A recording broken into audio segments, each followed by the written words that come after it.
We'll turn our attention from psychedelics and psilocybin this evening to Gnosticism, which is not obviously directly or indirectly related to my usual topics.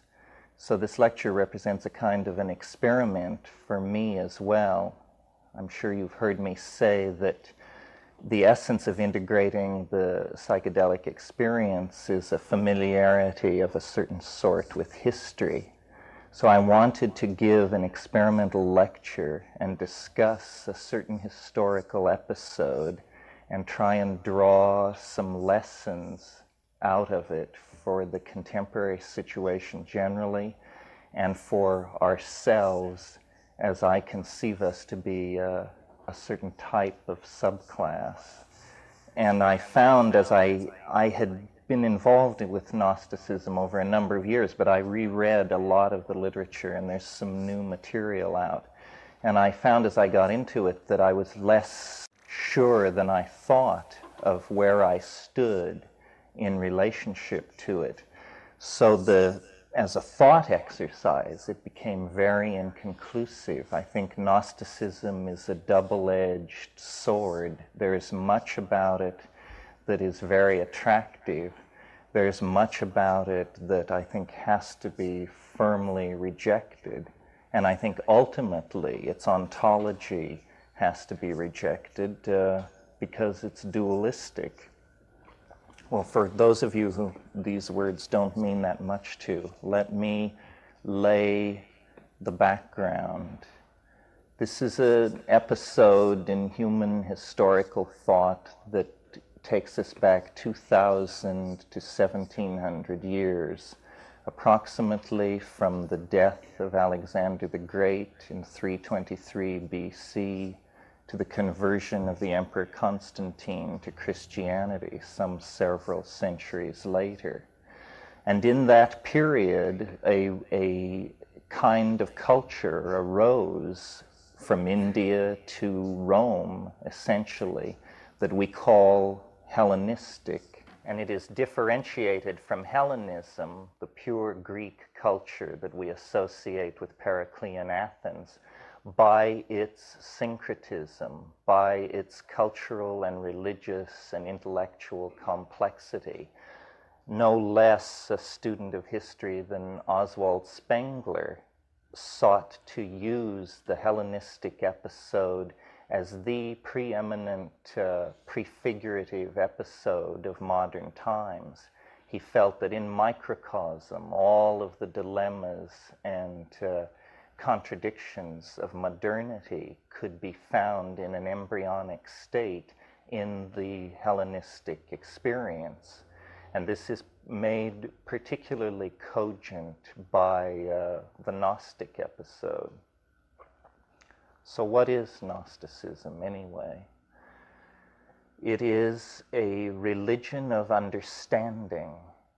Gnostic means one who understands. Gnosis is a special kind of understanding about the nature of the world that comes to one from outside of oneself, from outside of the world. It is true knowledge of the world. And the Gnostics claimed to possess this.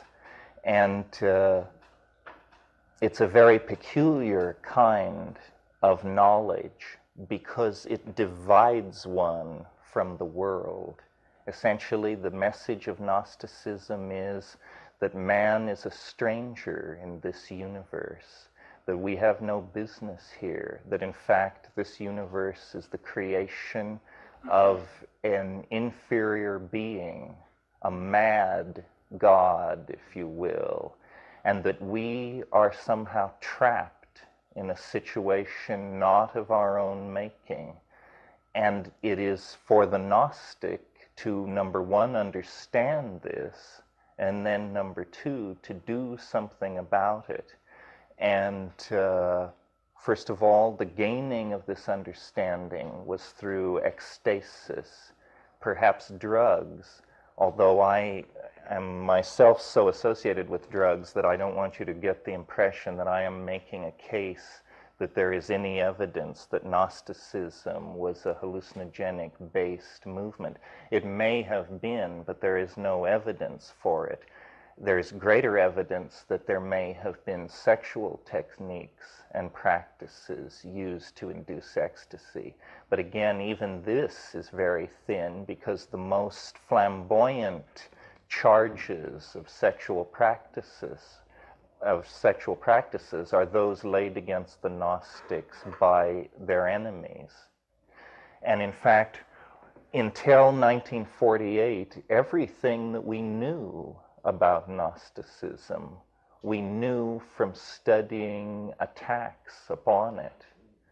The fathers of the early church, Origen, Justinian, Tertullian, Irenaeus, Clementine, Justin, the patristic fathers, were at great pains to refute Gnosticism, and in fact their intense preoccupation with the refutation of Gnostic ideas is a major clue to how important these ideas were in the situation where embryonic Christianity was taking form.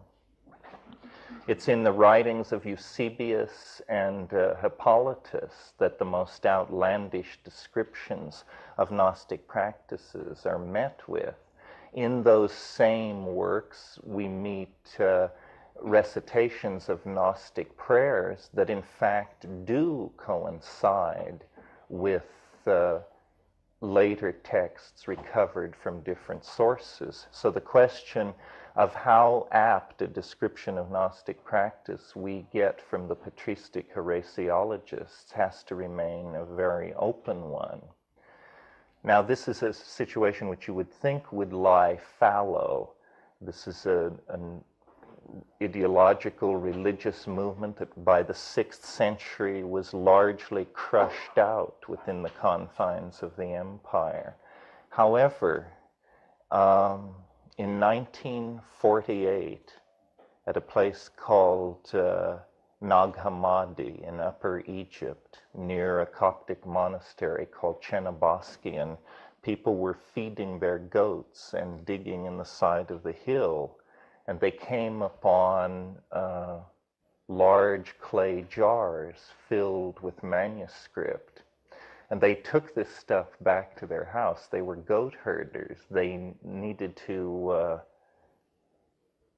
make tea, so they burned a number of the manuscripts immediately to make tea and discuss what should be done with the rest of them.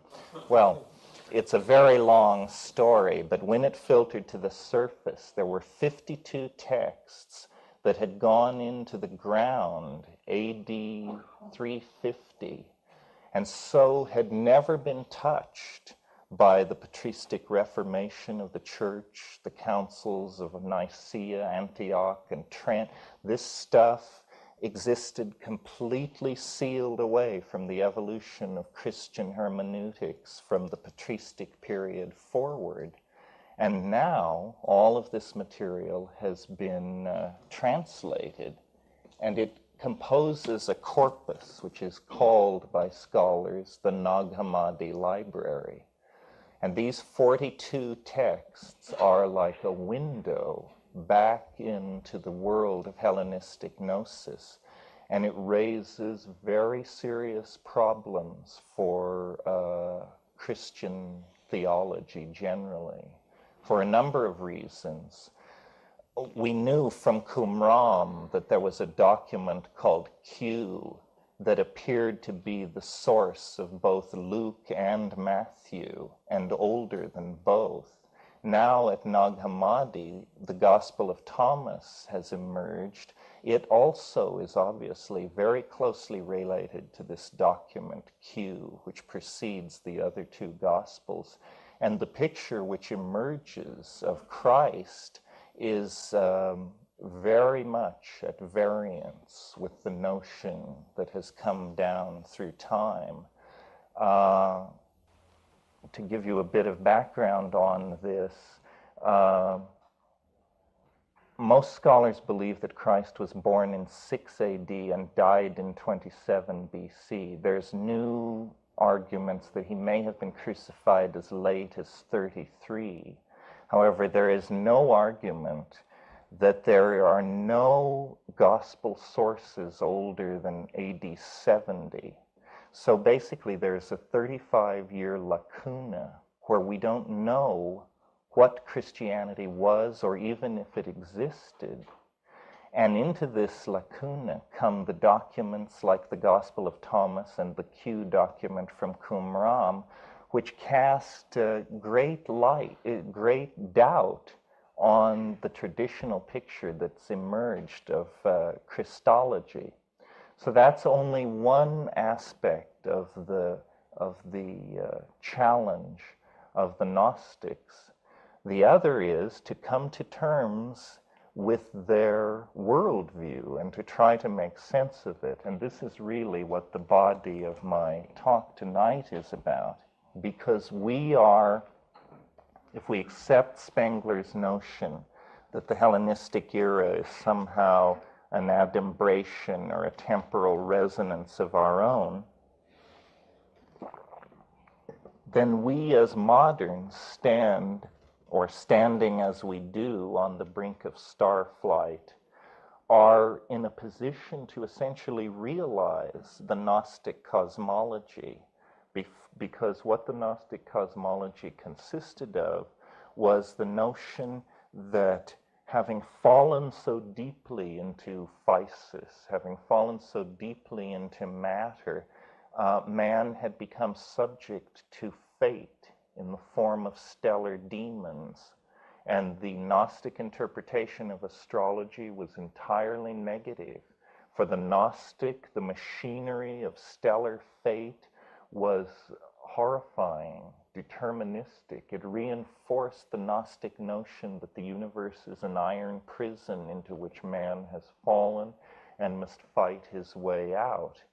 And so they believed that at death, the spark of the higher and invisible God, whose presence was nowhere apparent in this universe except in the soul of man, that spark would make its journey through the spheres back outside the machinery of cosmic fate to be reunited with what was called the higher and hidden All-Father.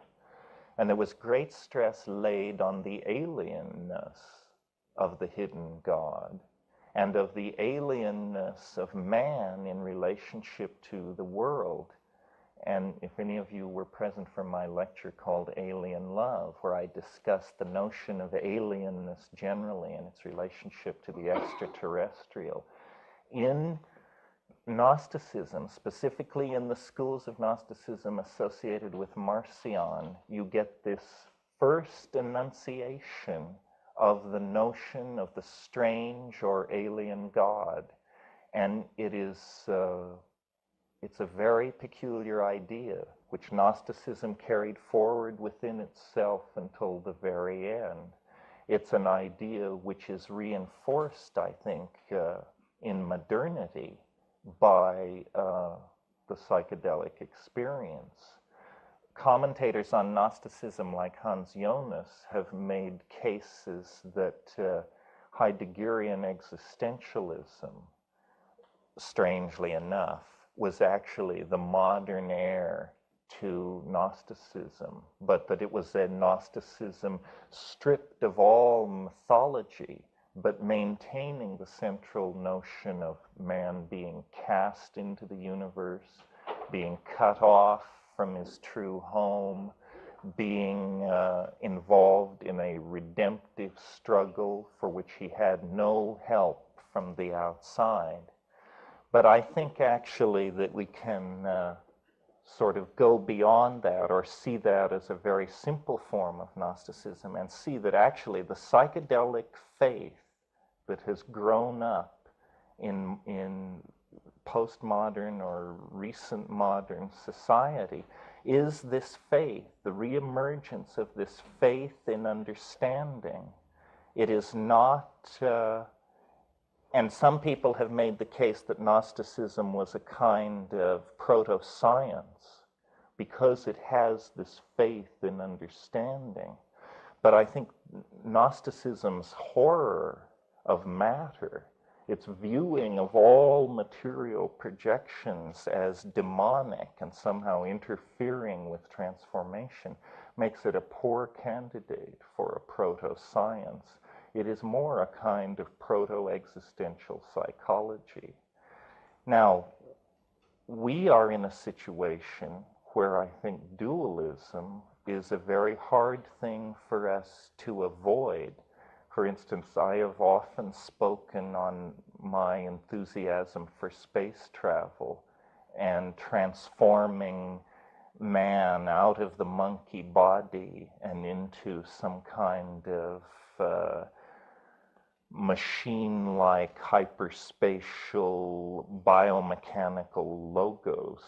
Well, this kind of extreme anti-naturalism is present in Gnosticism. In fact, Kurt Rudolph in his book Gnosis refers to it as an anti-cosmic dualism.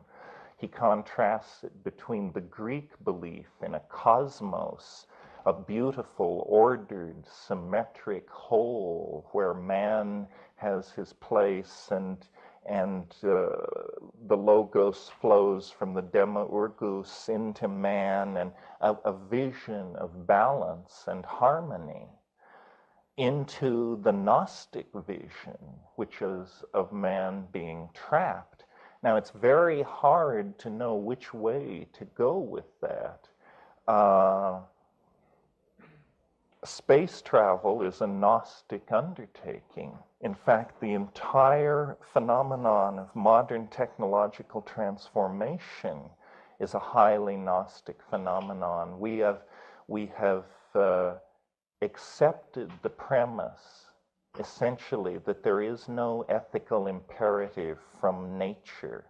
And in fact, Jean-Paul Sartre articulates this absolutely. He says, nature is mute. And that's a Gnostic position if there ever was one, because what it's saying is, you know, you can drain the lakes, you can chop down the forests, you can do all these things. Nature is a demonic production. Its highest destiny is to be used by human beings to free themselves from it. Our situation is such that I'm not sure we have the luxury of a monad at the ontological level. We are the heirs of this Gnostic confabulation of our destiny to the point where now we must act out their dream of return to the alien God, because they have left us no room to do anything else. Perhaps sometime in the past, you know, pick a date, 1500, 1200, everyone has their own favorite date, we could have turned away from this destiny of super overpopulation, reliance on techne to keep our society together. But at any rate, wherever that point was in the past, we are beyond it now. And so we must act out the Gnostic imperative, and it's very important to look at what it meant and what it was saying. The Gnostics had such a horror of the universe that, for instance, they prohibited all forms of sexual union which might lead to conception, because they felt that to conceive was to trap yet more light into matter, and they were interested in the releasing of this light, the gathering of it together and the releasing of it, so that we get two kinds of ethical positions, both purely Gnostic and yet both completely opposed to each other, yet springing from the same perception. One ethical system says, because you are of the nature of the Father, because the world is the creation of a monstrous demon that has nothing to do with you, there is no moral order. You may do whatever you wish. There are no moral constraints. The other position, springing from the same perception, is that because the universe is the creation of a demon, we should have as little to do with it as possible. We should eat as little, we should be hermits, we should practice all kinds of asceticism. Both of these responses to the Gnostic temperament are present in what is called the New Age in our own era. It is the most curious mix of the celibate and the profligate the world has seen since the collapse of Hellenistic syncretism. I hope no one is offended by that.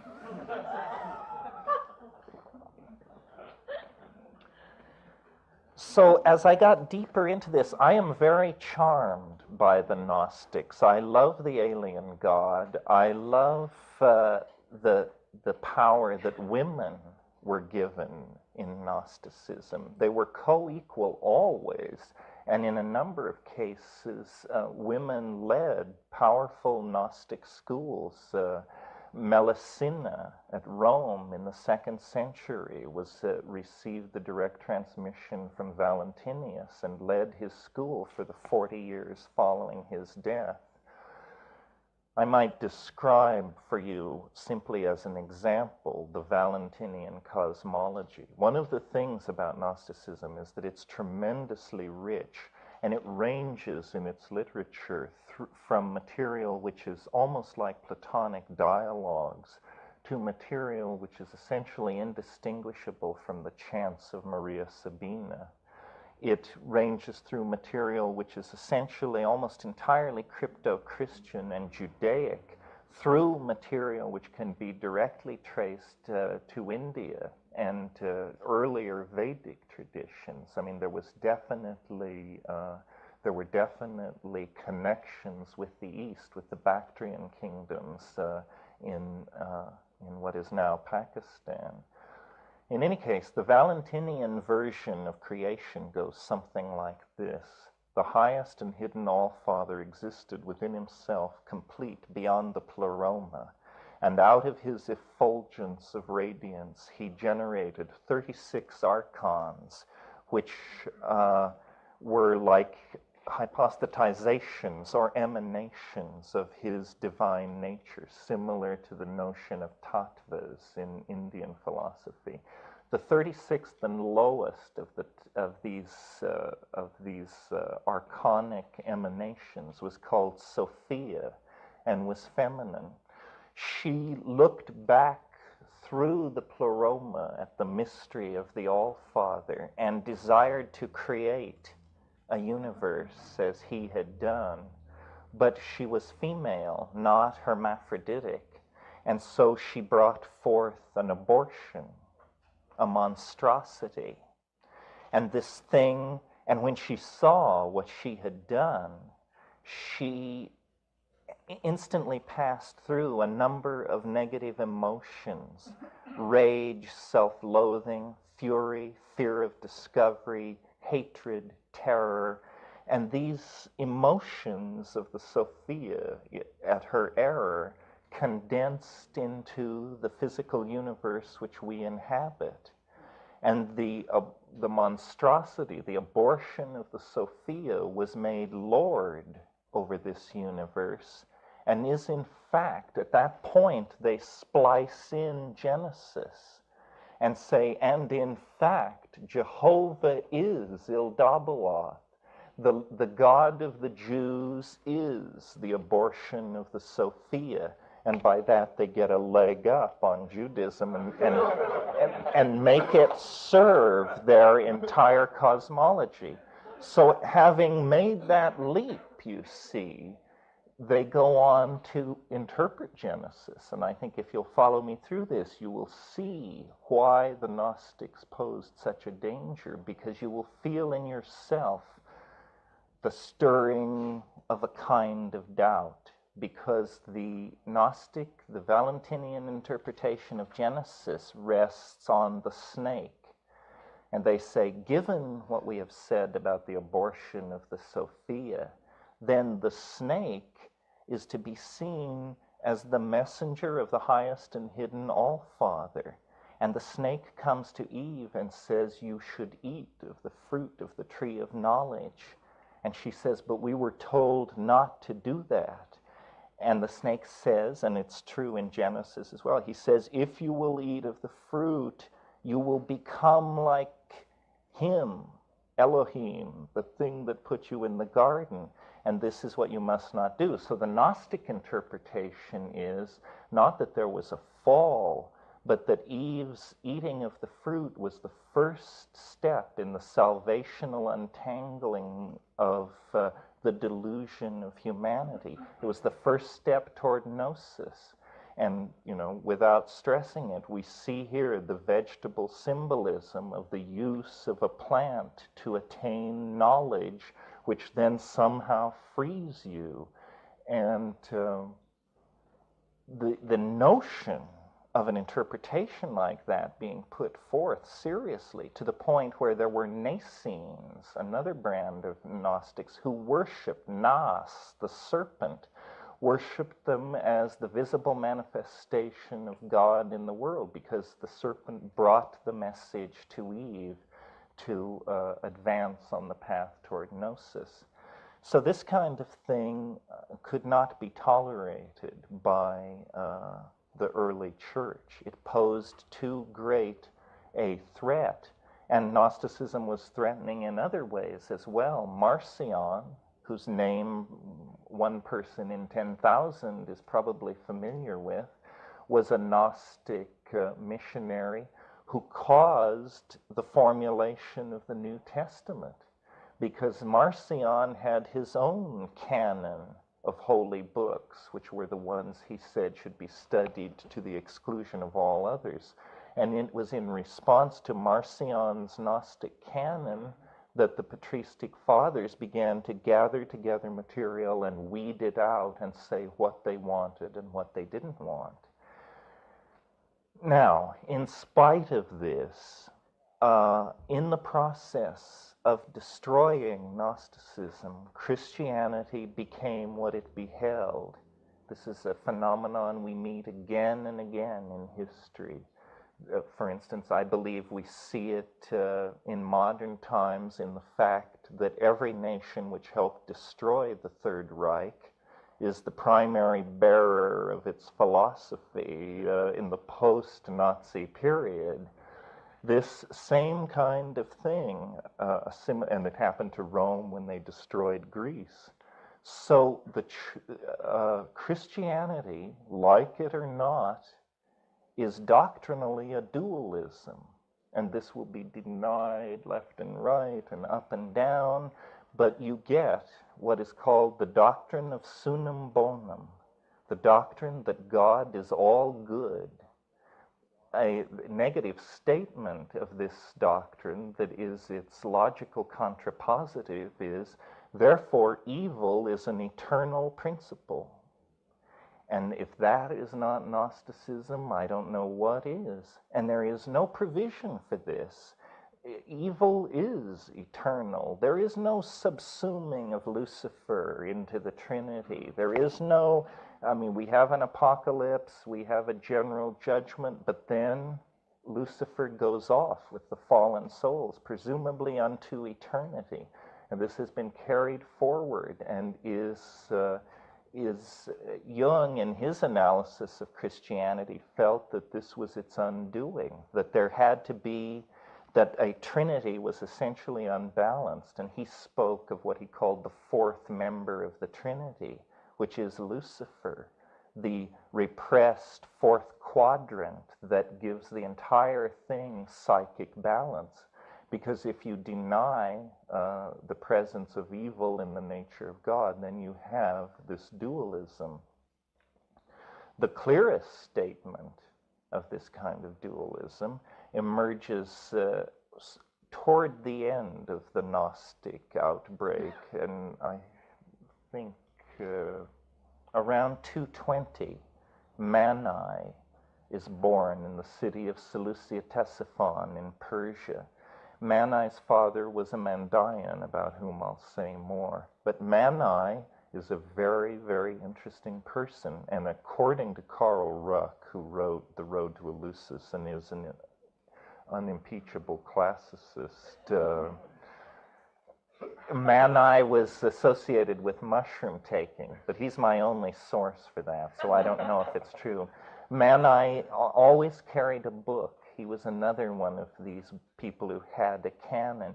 And his career, contrasted to Christ's, is fascinating because there's no doubt that Mani was a real person. I mean, we practically have his unpaid electric bills.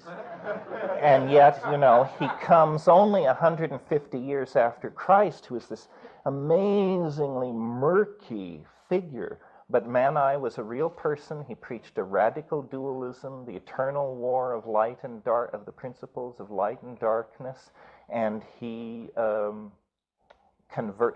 traveled to India. He converted the kings of Turfan to Manichaeanism, and then he returned to Seleucia Ctesiphon, and his taxes were audited, and he had a big hassle with all that, and they finally threw him in jail, and he died. But he had founded a world religion that confounded Christianity for almost 5 centuries. And there were outbreaks of crypto and neo-Manichaeanism, well, you know, depending on your favorite heresy, but as late as the 12th century. For instance, the Catharites in southern France were thoroughgoing dualists, and many of their doctrines can be traced right back to Mani. Manichaeanism was carried to the Chinese courts. We know that there were great debates among Buddhists, Taoists, Nestorians, Manichaeans, and Christians in 895 at Khotan in Central Asia, and we know that the Manichaeans walked off with everything. Their exegesis was definitely the most powerful. So what does it mean to care so much about these philosophies long buried under the sand and forgotten? What does it mean? Is there any point in being a noetic archaeologist, which is sort of what I think of this kind of intellectual endeavor? This is where we go off and we dig up broken, defunct, abandoned, forgotten idea systems and shake the dirt out of them and hold them up to the light and see, you know, what can this tell us? And you've heard me do this with the I Ching. Gnosticism is a little different. It's an ideological system, but I think that it was the first formulation of what we call the modern dilemma. The Gnostics said, what we must know is whither we come, whence we go, who we are, and into what have we been thrown. And this, you know, Kierkegaard says exactly the same thing. Finally, we have reached ontological bedrock with the formulation of this question. Now, granted, their solutions were fantastic, and we would call them mythological. But nevertheless, they were grappling with this in a way that we have to respect, and in a way that I think will make more sense to us as we move into our future. I think that Hans Jonas was very perceptive to connect Heideggerian existentialism to Gnosticism. But I think other currents of modern thought are almost as intensely interwoven. I've talked a lot about the deconditioning power of psychedelics, and that the psychedelic users constitute a politically potent class because of this deconditioning, this irreverence for institutions, this willingness to dismiss all structure as baloney because one has seen through it to something else. This is very typical of Gnosticism, and I think that it had a major political component. and that probably the church's decision to destroy it could not have been so effectively carried out had the Roman authorities not interpreted it also as a political threat, because it was basically a rabble-rousing proletarian socialist kind of religion. And its insistence on the utter profanity of the world made it an enemy of the Roman state, which was also a state religion at that time. So it was a powerful force for dissidents and for people who were not fitting into the system. In that sense, I think the feelings that it generated adumbrate very well with the feelings that anyone has gone through who has lived in a town like this for 10 or 15 years and felt themselves a part of the various things that go on. Now, I think the lesson of Gnosticism is to be learned by looking at how the ancient world responded to it. I've already talked about how the church set about to directly combat it, and in the process became subsumed to its central dogma of dualism. Another response was that of Neoplatonism, probably reaching its most eloquent focus in Plotinus, where he wrote an essay called Against the Gnostics, in which that's the only time the word Gnostics is used. But he is clearly talking about them, and he takes on the doctrine one by one and leads you out of it and shows that it won't serve, that it is logically flawed. Essentially, he analyzes it as a neurosis and says the intensity of this position is no argument for it. Now, that's an interesting position to take, because a Gnostic would not respond to that. One of the primary Gnostic tenets had to do with what is called the depth of the call. And this notion of the call is directly resuscitated in Heidegger, where they say the only way you can judge a system is by the depth of the call.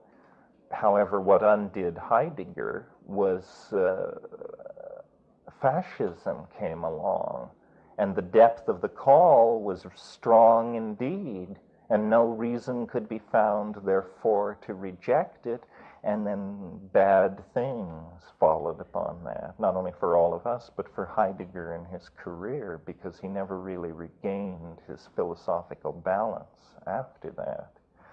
So it is, it's very interesting to read Plotinus's thing Against the Gnostics. And he says what has essentially become my conclusion about how all this should be integrated into modernity, which is operationally the perception has to be preserved because of the historical situation we find ourselves in, that only Gnostic solutions will work at this point because there are so many of us. And so we probably are going to have to look at super technical societies and space colonization, abandonment of our association with the planet, all of these things.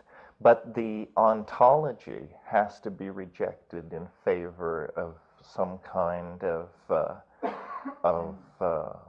unitary principle, some kind of rising above the dichotomy of the cosmic machinery versus the fate of man.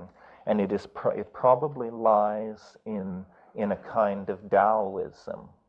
And of course, if you look at Western tradition, I think Neoplatonism comes closer to Taoism than almost any other formulation, although it doesn't come that close. So that is the basic outline of it. Now, I'm hoping people have lots of questions, so that, because I think questions will bring out, there are many, many aspects to this thing which your questions can hopefully bring to focus for all of us. Yeah.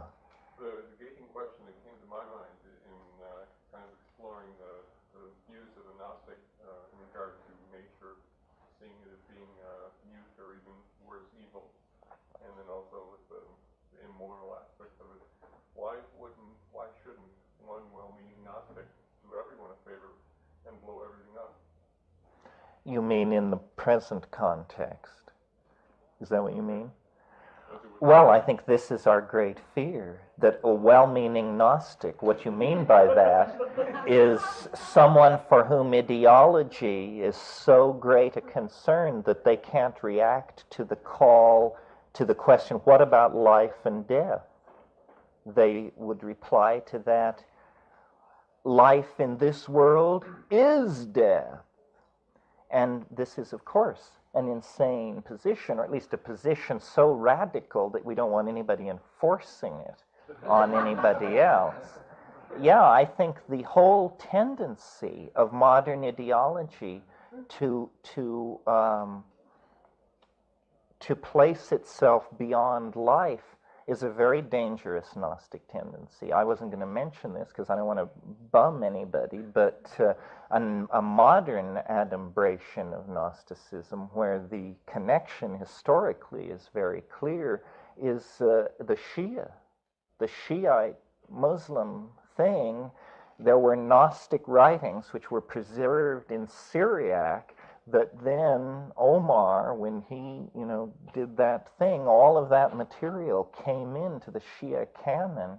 And so, if you know anything about how they approach problems of life and death, I mean, they are what we would call fanatics.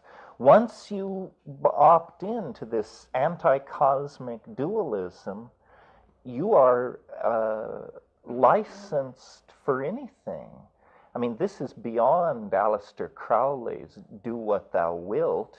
This is almost you must do what you will. You can't be a good Catholic and logically work yourself to the position that you can do what thou wilt and nevertheless be faithful to your wife and go to your job and put money in the collection plate. You must act on this imperative. And this is what made them such a potent political force. They were probably crazies from the point of view of the Roman authority, thinking nothing of life and willing to do under those who opposed them.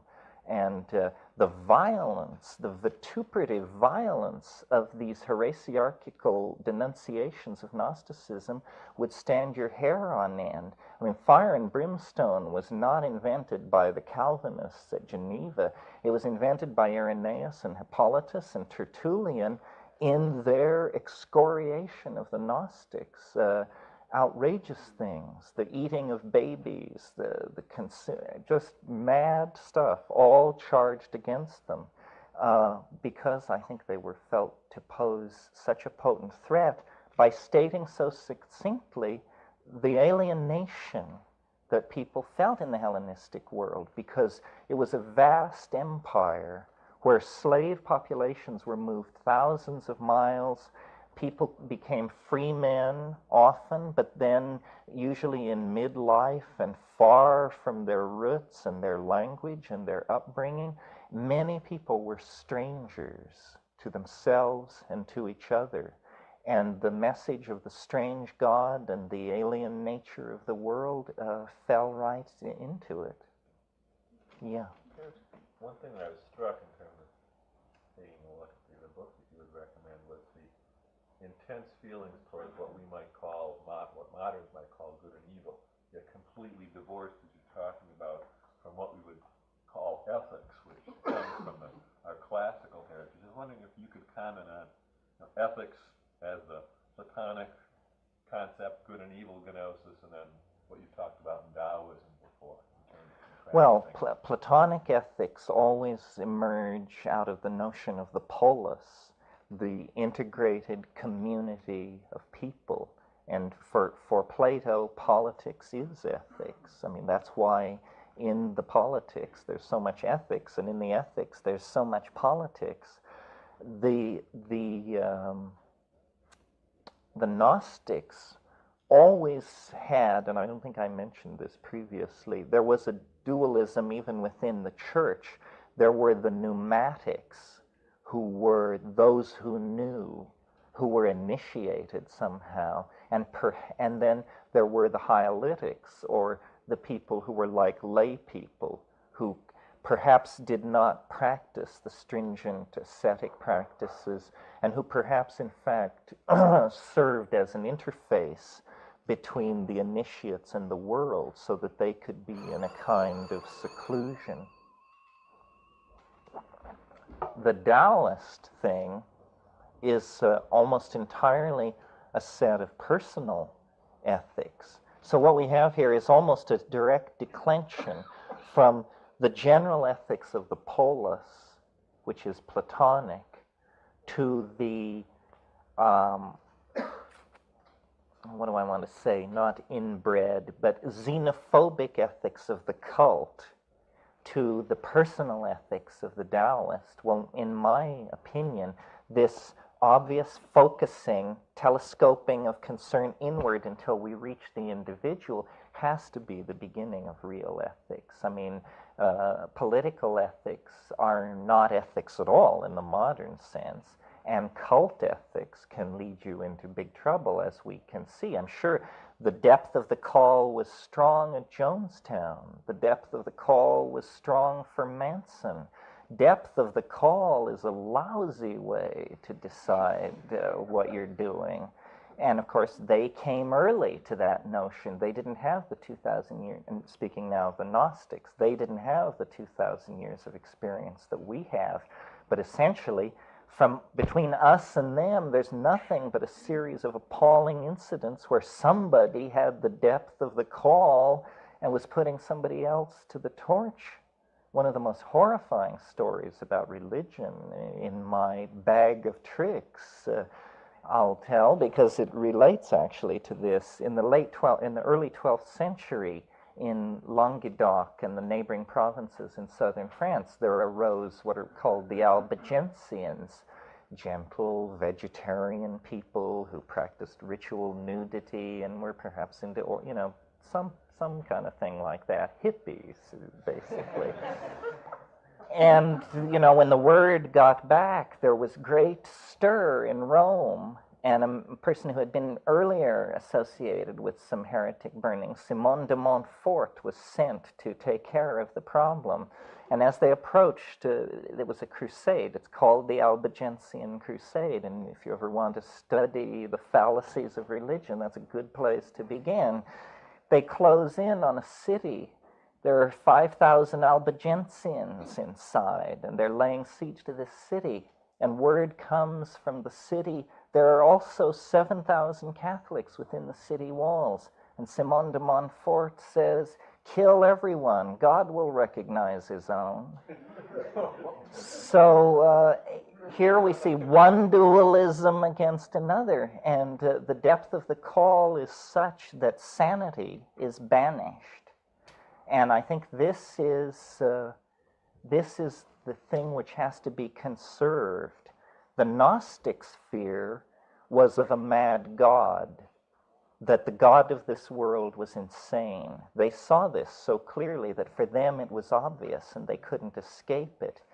However, in reaction to this, their heirs, meaning Christianity, was able to betray itself into being the right hand of the insane God. Almost, the literal expression in the world of the demiurge.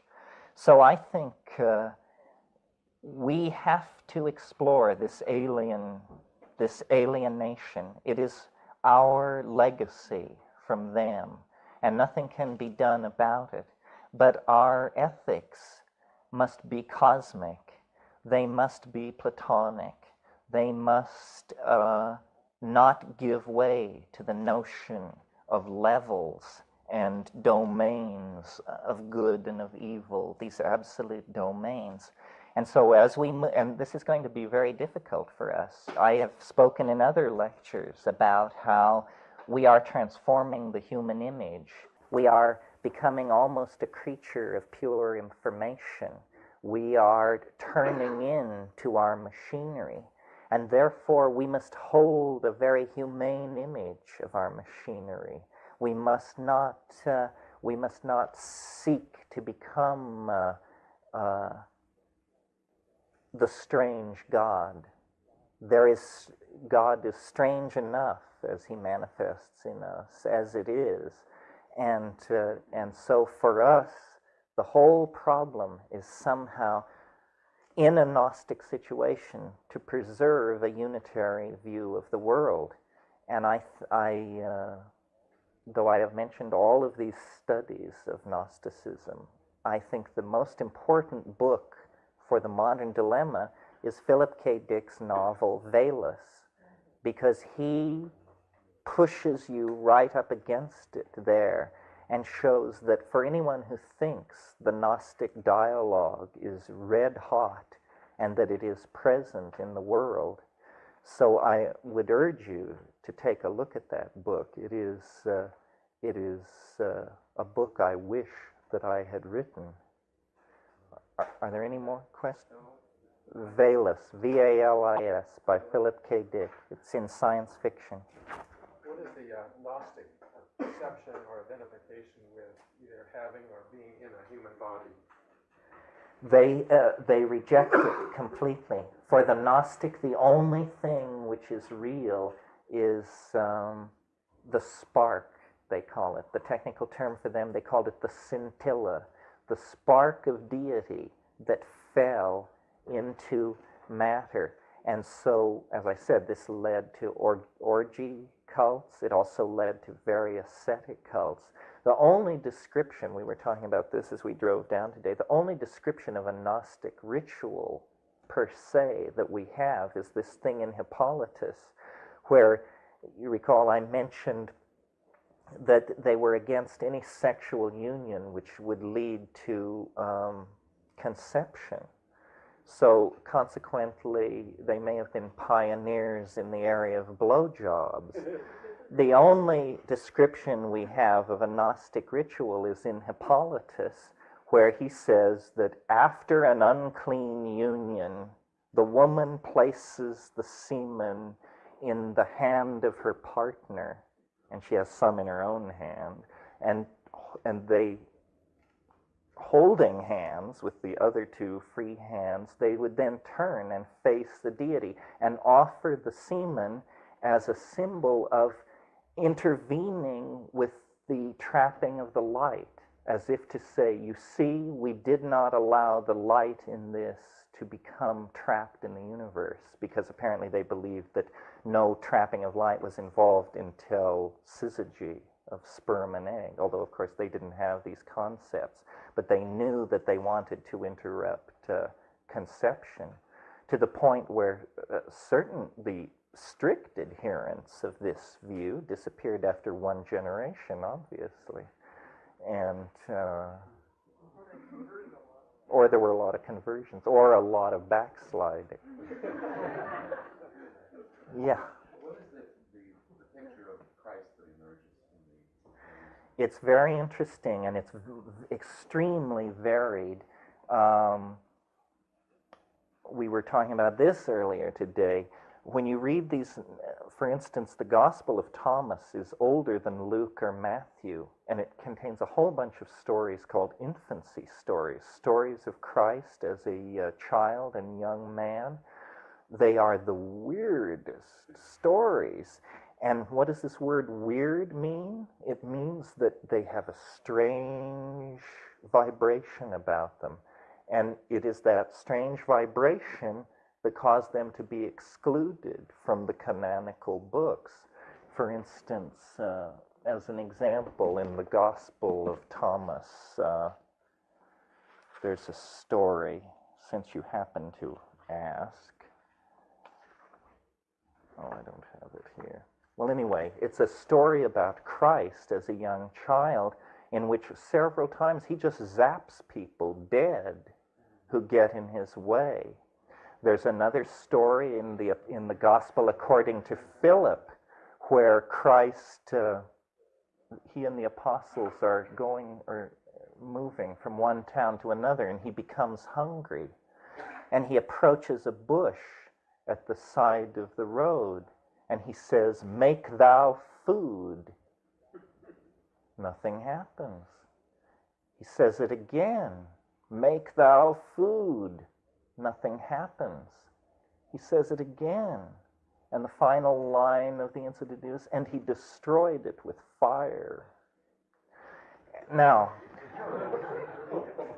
so we see there, you see, an alien Christ, a Christ that we can't relate to. But also you have to remind yourself how dulled our ear is to the Christ that we do know. For instance, I'm sure if you're into this at all and you're familiar with the famous the gospel passage where he institutes the Eucharist. "Take ye and drink, for this is my body and this is my blood, which is being shed unto the conversion of many, for the new and never-ending covenant." This hit like a bombshell, and it even says in the Gospel's description of it, "And many drew away from him." At that time, I mean, that was too much. Preaching that you should eat the flesh and drink the blood of the teacher, just people said, we're checking out on this. It's gotten too weird. Now we've had 2,000 years to smooth it all out and explain what he really meant and how it's okay, and it's this wonderful, beautiful, symbolic statement of theophagia, etc., etc. But how about it when it was raw, and you were there at the table and this rap went around? It would be, I think, quite peculiar. It's interesting that when the Franciscans reached the mushroom cults of central Mexico in the 16th century, and they said, "What do you call this stuff?" And they said, "Oh, we call it Tiananacatl. It means flesh of the gods." They were appalled, and immediately the Inquisition went to work, and everybody who would admit to that was put to death because it was such an appalling notion, and yet it was an exact formulation of the Eucharistic mystery. Yeah. Cat. Yes.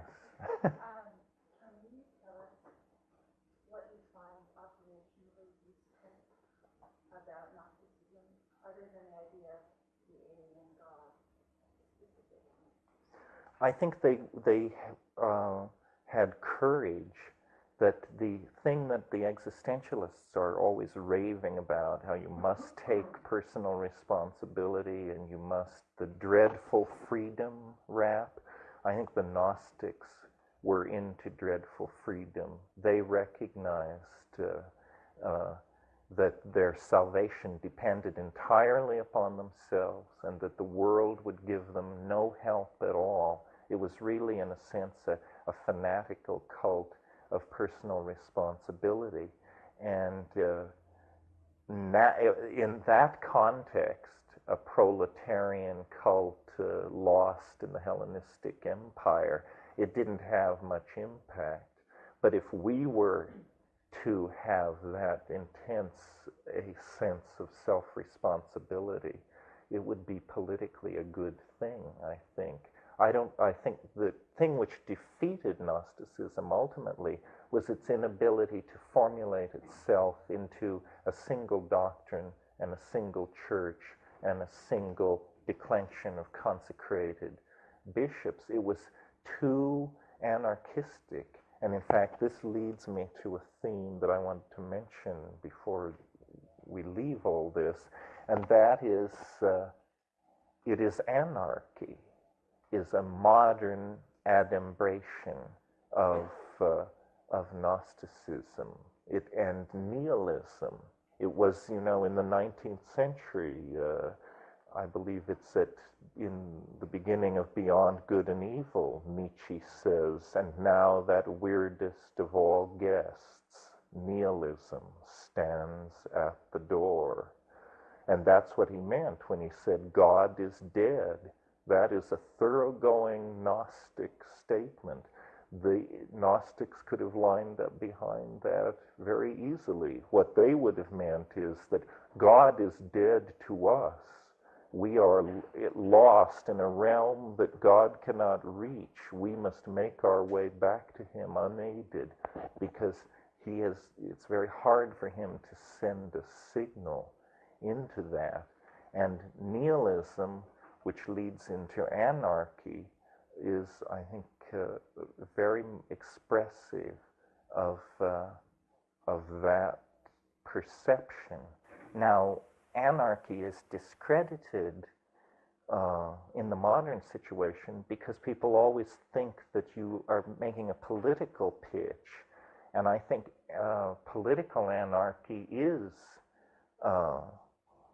questionable.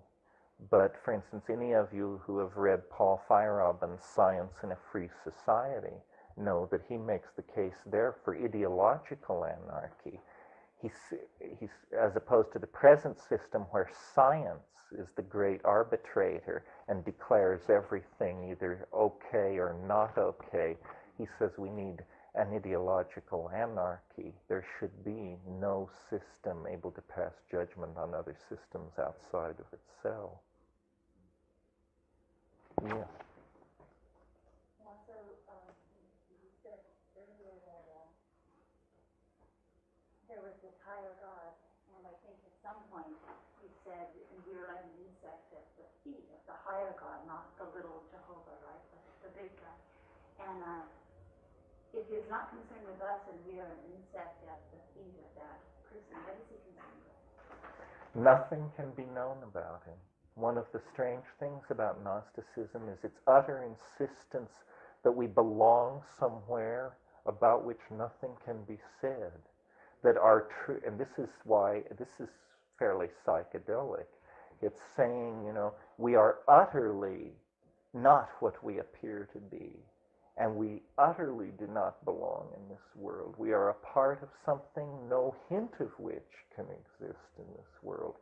So this unknowability, this faith in the alien God, it is a very odd notion that they could come out in that place. You might want to mention there this new concept of the end of the universe when everyone's finally all the sparks are back to the unknowable God as to what happens to what we call the universe. Yes, the universe is viewed as a flaw, a kind of temporary imbalance. And when the light is restored beyond the pleroma, the reign of Ildabaoth will end, and everything will be as if nothing had happened. It's as though the entire descent and redemption of mankind is an unnecessary episode in the history of the strange God. It happened, and so it must be restored back to balance. But it needn't have happened. It arose out of the willfulness of the Sophia in the one Valentinian formulation.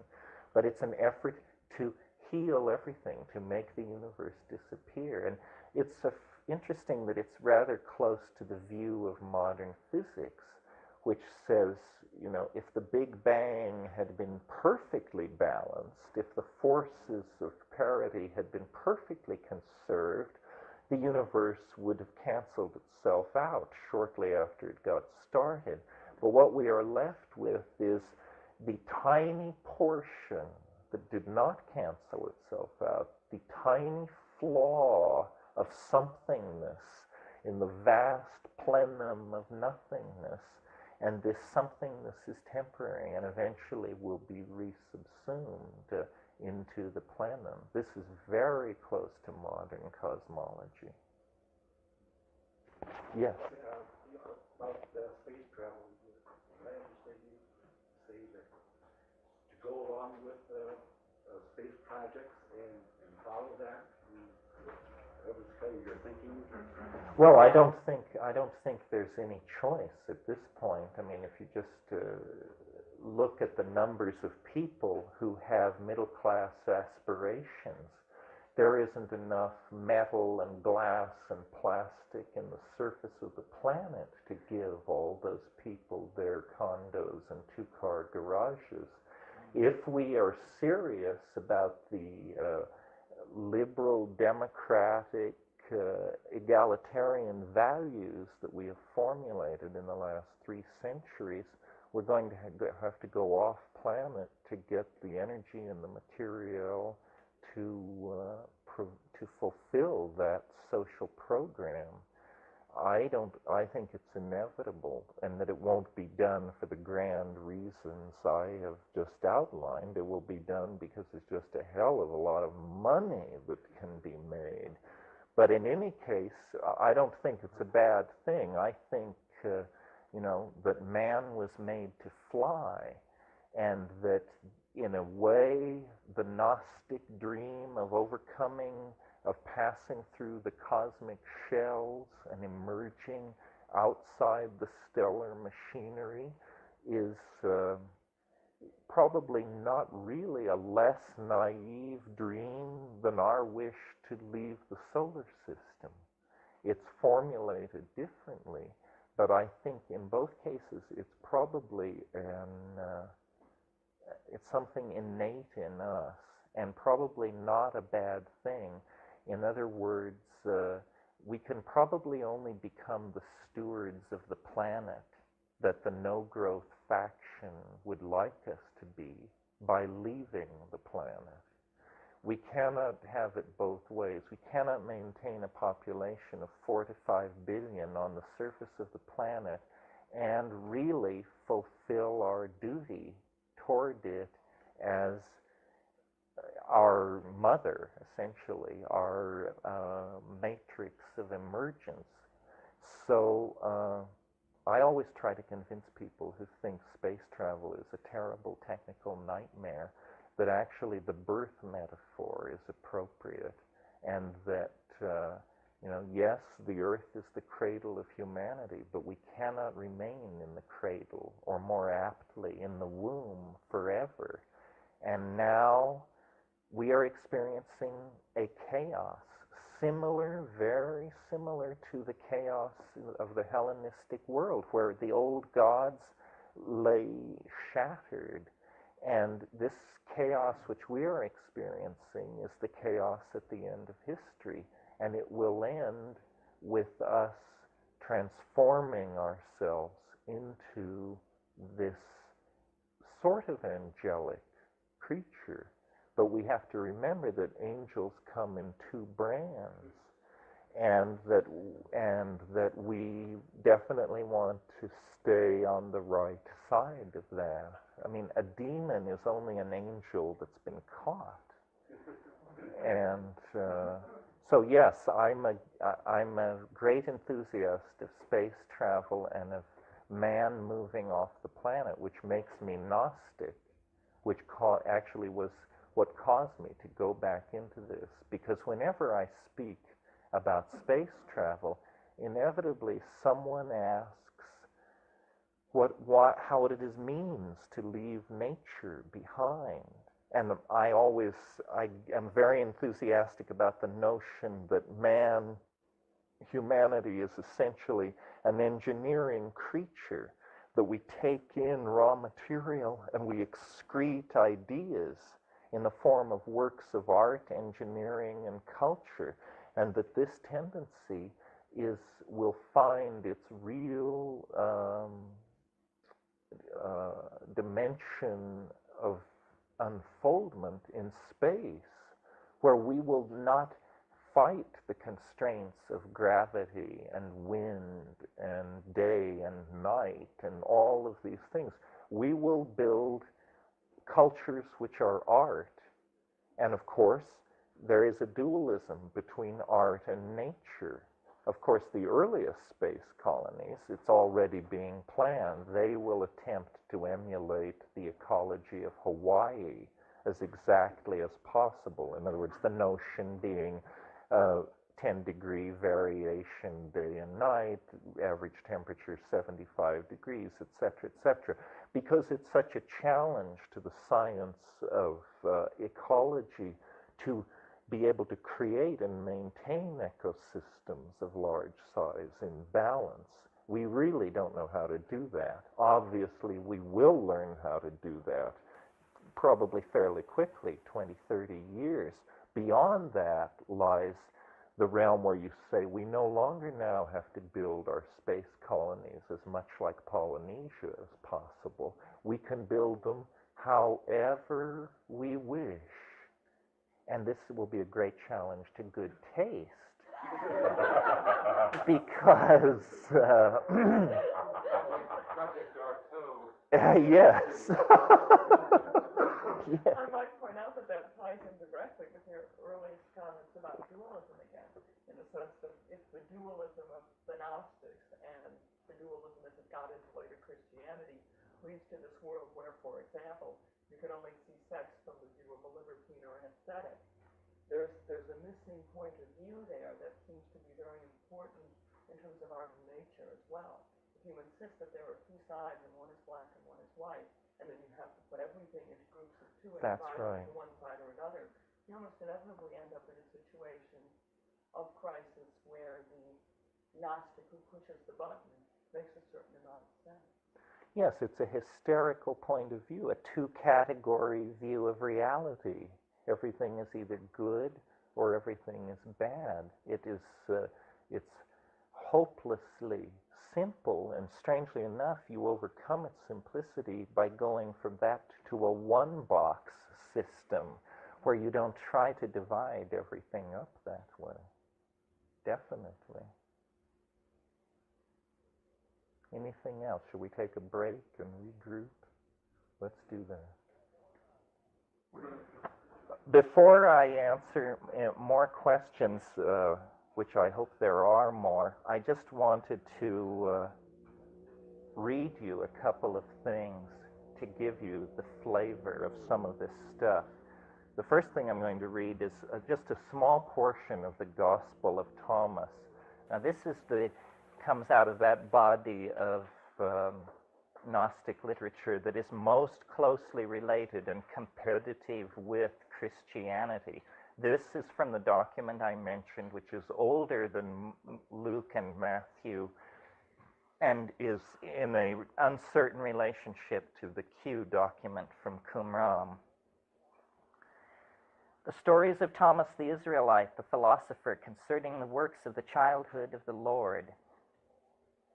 I, Thomas the Israelite, tell unto you even all the brethren that are of the Gentiles, to make known unto you the works of the childhood of our Lord Jesus Christ and his mighty deeds, even all that he did when he was born in our land, whereof the beginning is this. This little child Jesus, when he was 5 years old, was playing at the ford of a brook, and he gathered together the water and flowed there into pools, and made them straightway clean, and commanded them by his word alone. And having made soft clay, he fashioned thereof 12 sparrows, and it was the Sabbath when he did these things. And there were also many other little children playing with him. And a certain Jew, when he saw what Jesus did, playing upon the Sabbath day, departed straightway and told his father Joseph, Lo, thy child is at the brook, and he hath taken clay and fashioned 12 little birds, and hath polluted the Sabbath day. And Joseph came to the place and saw, and cried out to him, saying, Wherefore dost thou do these things on the Sabbath, which it is not lawful to do? But Jesus clapped his hands together and cried out to the sparrows and said to them, Go. And the sparrows took flight and went away chirping. And when the Jews saw it, they were amazed and departed and told their chief men that which they had seen Jesus do. But the son of Annas, the scribe, was standing there with Joseph. And he took a branch of a willow and dispersed the waters which Jesus had gathered together. And when Jesus saw what was done, he was wroth, and said unto him, O evil, ungodly, and foolish one, what hurt did the pools and the waters do thee? Behold, now also thou shalt be withered like a tree, and shalt not bear leaves, neither root nor fruit. And straightway that lad withered up wholly. But Jesus departed and went unto Joseph's house. But the parents of him that was withered took him up, bewailing his youth, and brought him to Jesus, and accursed him, for that thou hast such a child which doeth such deeds. And it goes on. Eventually he straightens the guy out, but not before he zaps 2 more people dead. So it's an example of you see, what the patristic fathers did was they gathered together all of this literature, and they had a set of ethics that they wanted to canonize. And so they eliminated everything which did not fit with that. Material such as this. This, by the way, is the apocryphal New Testament, the M.R. James edition, which is indispensable for this kind of thing. Now I want to read you something extremely different. To my mind, as different as it gets. This is a very odd text, a portion of the Nag Hammadi library. No other instance of it is known to exist. And this is the one which, well, I'll just read a bit of it and then I'll say what I mean. The name of it is The Thunder, Perfect Mind. And I would advance this one as one with almost no Christian influence and a heavy debt to the East, perhaps to India itself. I was sent forth from the power, and I have come to those who reflect upon me. For I am the first and the last. I am the honored one and the scorned one. I am the whore and the holy one. I am the wife and the virgin. I am the mother and the daughter. I am the members of my mother. I am the barren one, and many are her sons. I am she whose wedding is great, and I have not taken a husband. I am the midwife, and she who does not bear. I am the solace of my labor pains. I am the bride and the bridegroom. It is my husband who begot me. I am the mother of my father and the sister of my husband, and he is my offspring. I am the slave of him who prepared me. I am the ruler of my offspring. But he is the one who begot me before the time on a birthday, and he is my offspring in due time, and my power is from him. I am the staff of his power in his youth. He is the rod of my old age, and whatever he wills happens to me. I am the silence that is incomprehensible, and the idea whose remembrance is frequent. I am the voice whose sound is manifold, and the word whose appearance is multiple. I am the utterance of my name. Now that kind of Gnosticism, it seems to me, folkloric, non-Christian, and bears a striking resemblance to this kind of thing. I am a woman who was born alone, says. I am a woman who fell out by herself, says. Because your book exists, says. Your book of wisdom says. Your sacred language says. Your communion wafer that is given me says. Your communion wafer that I share says. In what number do you rest, beloved Father? Father full of life. Father full of frankness. I am a woman of battles. Because I am a woman, general says. Because I am a woman, corporal says. I am a sergeant woman, says. I am a commander woman, says. I am the constellation of the sandal woman. I am the staff constellation. Here I bring my dew, my transparent dew, says. Because I am a fresh dew woman, says. I am a moist dew woman, says. I am the woman of the dawn. I am the woman of the day. I am the saint woman. I am the spirit woman. I am the woman who works. I am the woman who investigates. I am the whirlpool woman. I am the woman who looks into the inside of things. That is Maria Sabina. And on mushrooms, singing in 1956 in the Sierra Mazateca. So I think at the folkloric level, you can see that this Gnostic tendency is always there, just under the surface, and numerous kinds of cultural conditions can bring it out. Now, I want to just mention one more aspect of this, and then we'll go back to the questions, which is there is a very interesting sub-school of Gnosticism which needs to be mentioned and is, in my estimation, the most poignantly beautiful formulation of this whole thing, and perhaps is incorrectly considered to be a form of gnosis at all. But it is Mandaeanism, which is has made many claims in its history, depending on who was oppressing it. When it was oppressed by Jews, it claimed to be a Jewish cult. When it was oppressed by Zoroastrians, it claimed Zoroastrian roots. It is claimed to be Indian in origin. It has claimed all of these things. However, what seems to be true is that it, like many Gnostic cults, existed before Christianity, existed before the career of Christ. In its Jewish adumbration, Mandaeanism claims to be the teaching of John the Baptist.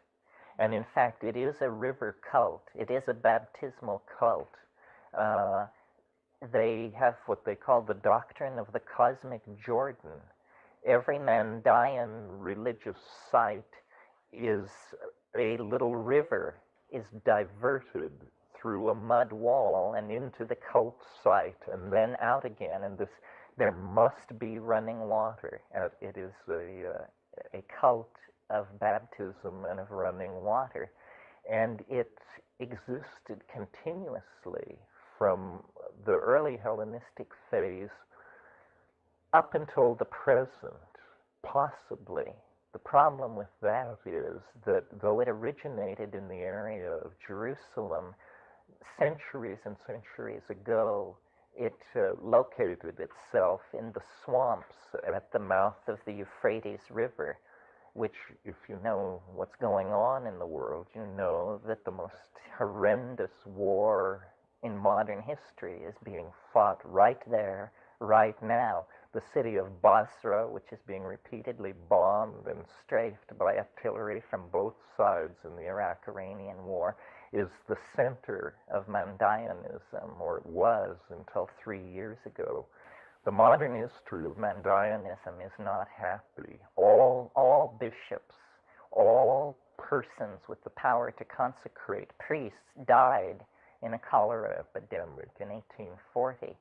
Consequently, at that time, laymen got together and tried to hold the canon together and tried to maintain the rituals. It was a very difficult job because, like all Gnostic sects, Mandaeanism was divided into an inner initiate sect and an outer hoyolitic group. And to the point in Mandaeanism where all the texts were written in a language which only the initiated were ever taught. So when they all died, it was very, very difficult, and Mandaean studies have labored under this problem ever since. But I wanted to give you a feeling for their cosmology. They had many doctrines which were very interesting and not typically Gnostic. One of them was that there was a world of double, a light double was called, which was your soul would come to meet you, and your soul was thought to not be in your body, but to be existing autonomously in a nearby dimension. And at death, you would meet your soul and merge with it. And so the body was thought to be so unclean that the soul, it was not even thought a fitting place for the soul to repose. And one of the bizarre things about Mandaeanism is that it is an extremely ritual-oriented religion, perhaps the most in the world. In the pre-1840 situation, its rules were so strict that if a Mandaean's eye fell upon a non-believer, they were considered polluted and had to go through elaborate cleansing processes. And this is a very difficult thing to not have happen to you when you represent a tiny cult adrift in a population of millions of Muslims. So I wanted to read you a bit about the Mandaean doctrine of the soul so that you could get a feeling for their style. The thing that is interesting about Mandaeanism and somewhat contradicts generally the Gnostic tenor is that it seems very sensitive to biology and to nature. The Mandaean scrolls that we possess have amazingly elaborate depictions of vegetation of all sorts in them, even though they were drawn in a desert culture with almost no contact with vegetation. This is on the Mandaean doctrine of the soul. So it germinated and grew and became strong beneath the throne of the holy Tawa Hill.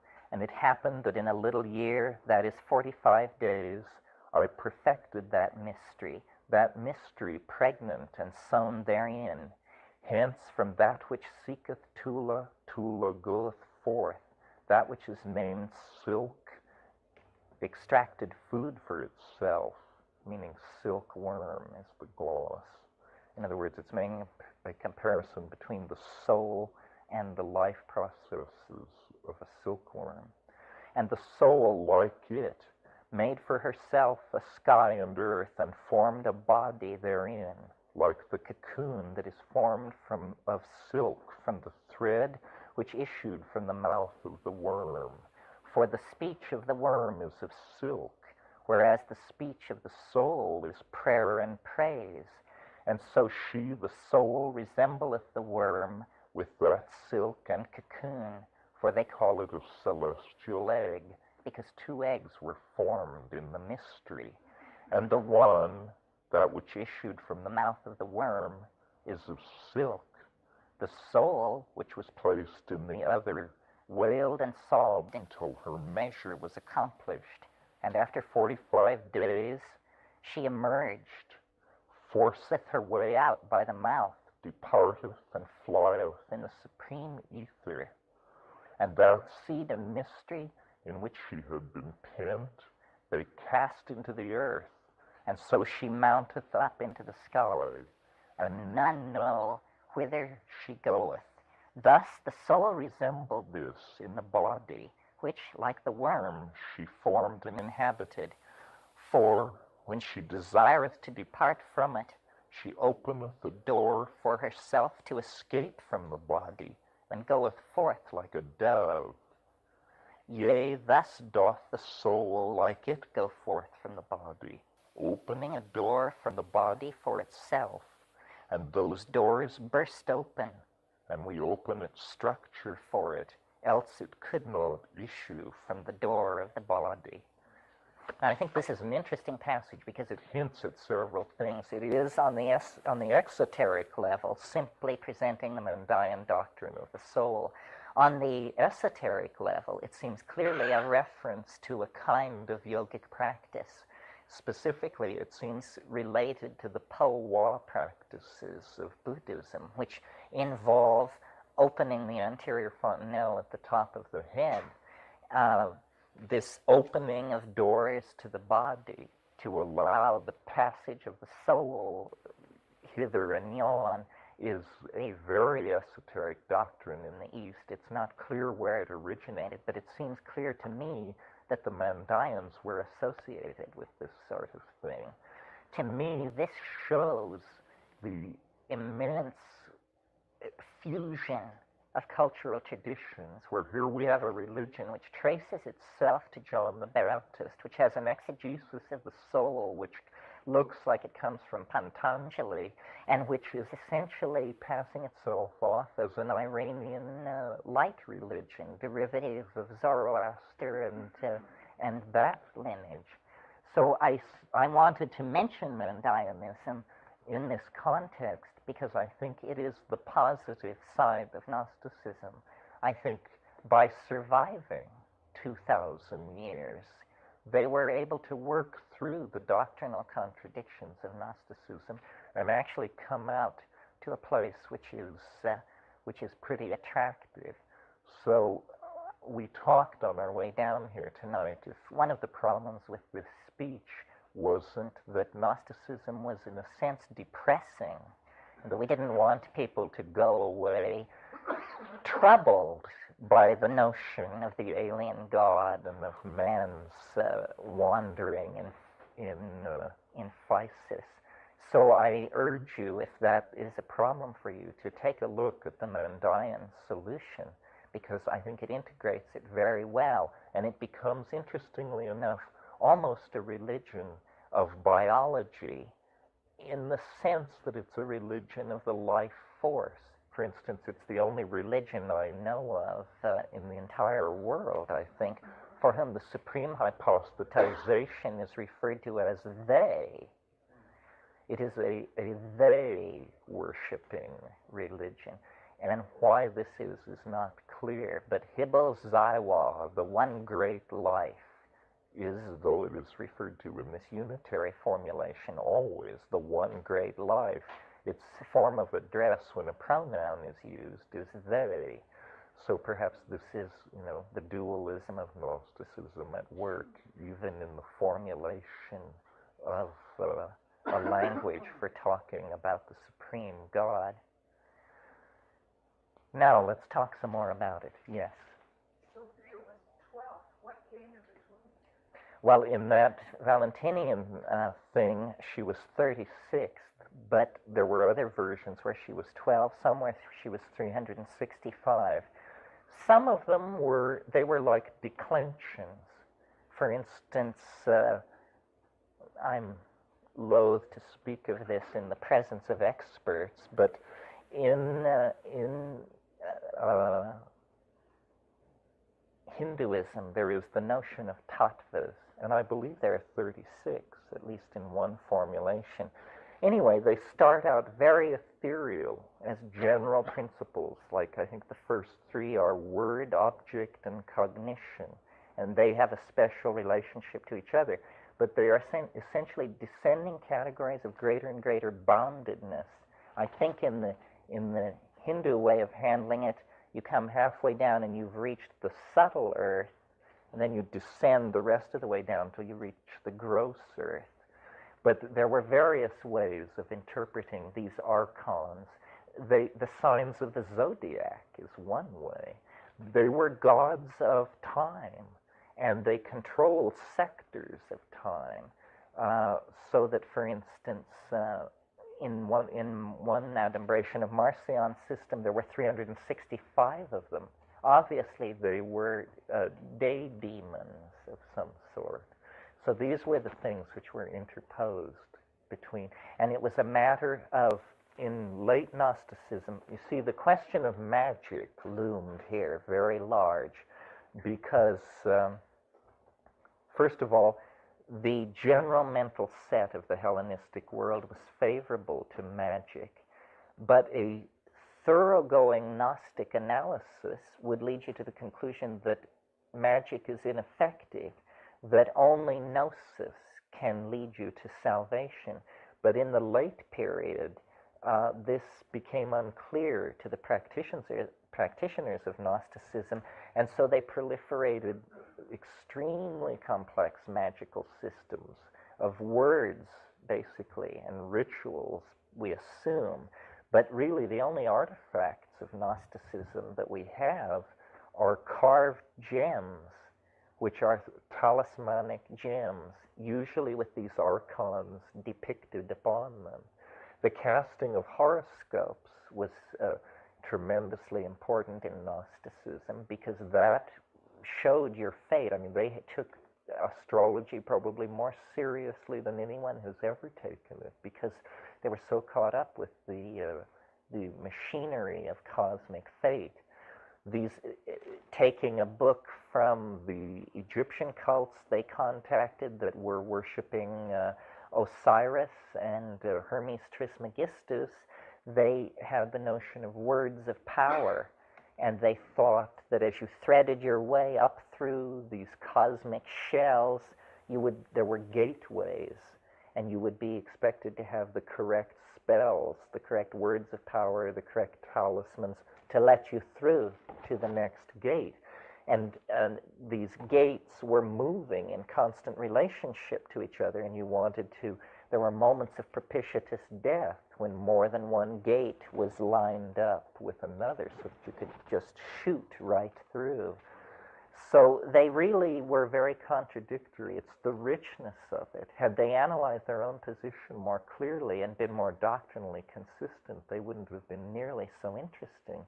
But their own anarchy, their own devotion to, it was really a cult of individual responsibility, which certainly I try to connect to the psychedelic experience, because I don't think it's valid without a sense of individual responsibility. And then it was a cult of this secret knowledge, which was vouchsafed from within. And I want to say something about the logos in this, because many of you who've heard me before know that I associate the spoken voice of the psilocybin mushroom with the logos phenomenon of Hellenistic syncretism.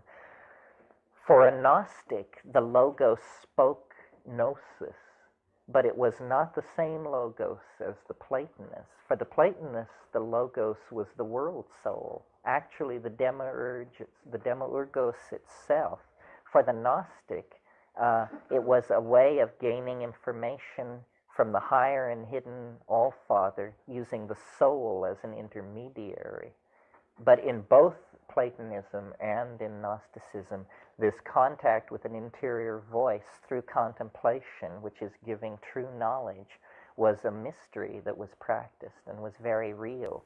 One of the wonderful things about Velas is he talks about, this is Philip K. Dick's book that I urged on you all, is he talks about the logos as a creature of pure information, and believes that it actually came, or suggests that it actually came to Earth at a certain moment in time, around the time of the death of Alexander, and that it was a creature of pure information which could actually form a symbiotic relationship with a human being by being known.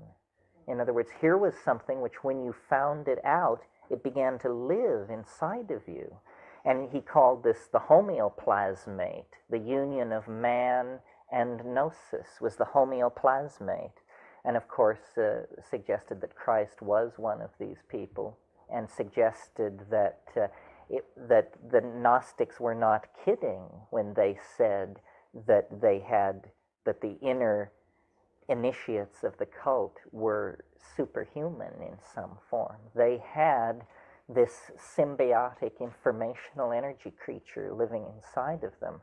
And then he suggests that this was the reason for stamping it out, that it represented a form of symbiotically fused humanity that was just unacceptable to anybody who didn't have anything to do with it. So that then at Chernobogskian, at the monastery, whatever it was, at Nag Hammadi, these cultists found themselves surrounded. They were essentially the last people to have the complete message of the Logos, and they wrote it down. Now, since it was a creature of pure information, writing it down didn't destroy it. It only froze it, as if you were to put something into a deep freeze. So they wrote down this information and froze it. Then everyone who was a homeoplasmate died, was killed, something happened. But the stuff was in the ground until 1948. And now, if you desire to become a homeoplasmate, you need simply read this book, and it will begin to grow in you. This is a slightly insidious slant on the notion that if you will plant but one mustard seed, but it takes it literally. It says, our faith is a living faith. take it within you and let it grow, and it will, as though they were actually speaking of something which had a replicatory power beyond that of a simple doctrine. It is a fanciful description of Gnosticism, but I'm sure that it comes closer to the feeling of what it must have been, because they were really trying to inculcate this thing in themselves which would grow and change their view of the world by giving them an entirely new kind of information. Very similar, it's almost as though taking the mushroom and having its experience is to have it grow within you. That would be a very Gnostic way of describing it, to say the mushroom is growing within me. That's why I feel as I do, why I experience as I do. It's a faith, which is a physical thing, which is intermingling and interpenetrating body, mind, and soul. And this is how they conceived it. This is what they hoped for it at its best. Yes, anybody else? Yes, in the back. I was wondering, I've read a lot of Philip K. Dick novels, and he is, to put it mildly, rather paranoid. How much of his worldview of things in Velas is sort of paranoia or feel, not, paranoia is a bad word, this sort of feeling of something overbearing, something ready to come down on you. How much is of that do you think is Philip K. Dick's, and how much is sort of this thing that he was describing? Well, he wrote books more paranoid than Velas. If the final conclusion of paranoia is negative, I think the whole Gnostic thing is totally paranoid. I mean, the idea that God has abandoned you, that there is not one single clue in the entire universe about what to do about it, is a pretty paranoid view. I think that as far as Dick is concerned, I think books like The Three Stigmata of Palmer Eldritch are a much more disturbing kind of view. I actually thought Velas was an optimistic book, although you might differ after you've read it. I also noticed he had something in there. There was a point where he claimed that the early Christians, or some flavors of them, possessed some kind of could I assume consume some sort of perhaps mushroom, perhaps something, and then sort of to use a computer hacker term, dump themselves into this little symbol, and they'd float around, they'd be sort of frozen in this little symbol, and then the minute someone N years later came down and looked at the symbol, they would sort of all of a sudden get two personalities. Well, yes, that was a vehicle that he used in Velas. I think the book that comes closer to his view on these subjects, which is also worth reading if you have an interest in Gnosticism, is the Transformation of Timothy Archer, which is not science fiction, but which is a novel, thinly disguised novel about James K. Pike, who, if you will remember, was Episcopal Bishop of California in the 60s, and his son died, and he began receiving messages from his dead son and presented a tremendous mess to the Episcopal Church because they had to come to terms with this, and they did by having a heresy trial, and he finally died by dehydration in the desert near Qumran, and he had parked his car by the side of the road, taken a bottle of Coke and a road map, and walked out into the desert, 115 degrees, and was dead. And the book claims that he was close to the people who were unraveling the Nag Hammadi material, and that what was coming out of it was the notion that Christ was the follower, get that, the follower of a person named the interlocutor who lived 70 years before Christ or 35 years before Christ, about whom nothing is known, but that the I am statements, the so-called homiletics of Christ, were actually statements drawn from this earlier source. Well, now this is a slightly hysterical version of what came out of Nag Hammadi and Qumran, but not that hysterical. There is enough material to suggest that Christ was someone's follower, and that what he was saying had been said a generation earlier by someone else of whom we have no trace. And, you know, this is hot, hot stuff, because it just cannot be that way if you're Orthodox. And, but anyway, this was what Dick felt about Pike, whom he knew very well. And the Transmigration or Transformation of Timothy Archer is an excellent book to read to see how modern churchmen have dealt with this. It's scandalous that the Nag Hammadi library is not more widely discussed, because it represents the strongest doctrinal challenge to Christianity in its history.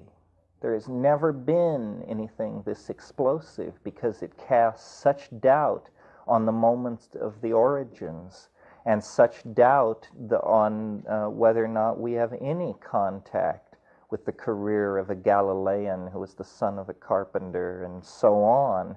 It just seems to explode the entire foundation of Christian hermeneutics. And there's excitement in the schools of theology. They are totally aware of this, but it doesn't seem to have filtered down to the lay level, and perhaps it never will. It may be like the Grand Inquisitor. This thing coming out of the ground is the most unwelcome thing that could appear on the scene in modern Christianity. It fouls it up hopelessly. You realize when I refer to the Grand Inquisitor, I mean the scene in the Brothers Karamazov, the story of Christ returning to a city in which the Inquisition is happening, and his dialogue with the Grand Inquisitor, who knows full well that it's Christ that he's talking to, and who explains to him that he shouldn't have come. They have things well in hand. It's only going to make a problem. Any more questions? Yes. Would you be willing to give a sketch of the conclusions you reached earlier about psychedelics and history? Well, I by earlier, you mean before I got here this evening? Well, the last couple of years. Conclusions I reached about psychedelics. He's never heard you speak before. He was wondering how psychedelics fit in what you're saying tonight. Well, I think that that this experience of true knowledge coming unquestioned from the outside, for modern people, at least for me, is only accessible through psychedelics. The experience of the logos, the experience of a speaking voice, a voice in the head which clarifies reality and directs moral activity. See, the New Age model for psychedelics has become shamanism. It's just fallen together that way, and there's probably no undoing it at this point.